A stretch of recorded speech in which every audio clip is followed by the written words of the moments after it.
Napakasarap pala kapag ganito ang ginawa mo sa paborito mong dessert. Siguradong uulit-ulitin mo to dahil bukod sa napakadali ng gawin, masarap at perfect kahit anong occasion. Bali birthday nga nitong aking model, itong aking pamangkin na lagi niyong nakikita sa aking mga vlog. Konti at mabilisan nga lang itong aming niluto para meron lang kaming merienda.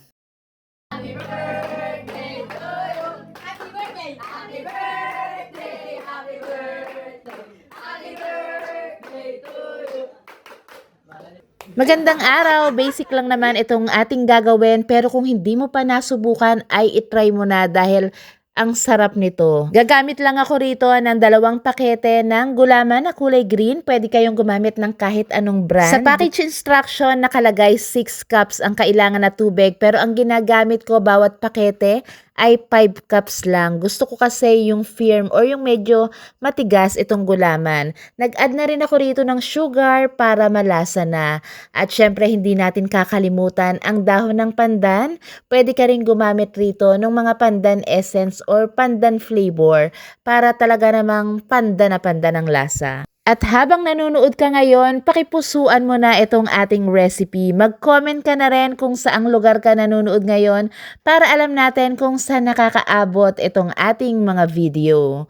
So dito nga nag-add pa ako ng konting pandan flavor para mas malasa talaga. Then discard na natin itong ating dahon ng pandan. Dito hindi ko na to sasalain pero pwede nyo rin naman po itong salain kapag tinransfer nyo sa tray. So dito ang gamit ko ay yung malapad talaga na tray para pag hiniwa ko mas madali na tong mahiwa at mas mabilis din mag-set ang gulaman. After 30 minutes nga ay eto at matigas na yung mga gulaman kaya i-slice lang natin to or hihiwain lang natin. Sa paghihiwa kailangan yung mas maliit para magandang tignan itong ating mga gulaman.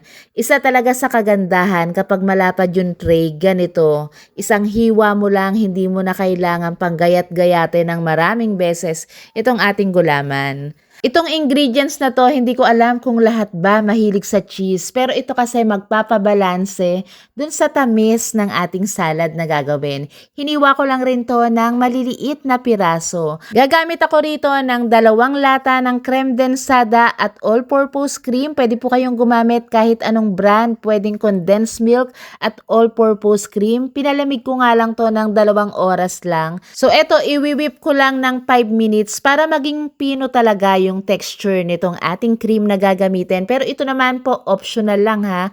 Ilang minuto lang ay okay na, hindi naman kasi ice cream ang ating gagawin. At ibubuhos na natin itong ating mga hiniwang gulaman. Itong buko na gamit ko ay frozen. Dito kasi sa labas ng bahay namin, laging may bunga ang buko. Kaya kinakayod ko yan, iniista ko lagi sa freezer. Para pag gantong mga biglaang okasyon, meron akong nagagawang masarap na dessert. Yung buko pandan pa nga lang, sobrang sarap na. Paano pa pag nilagyan natin to ng mas magpapasarap na ingredient? Bali dito nga ay naglagay ako ng kalahating pakete nitong ating crushed graham. At dahil kailangan nga itong lumamig agad, kaya sa freezer ko na ilalagay. Pero kung hindi naman po kayo nagmamadali, okay lang naman na sa chiller.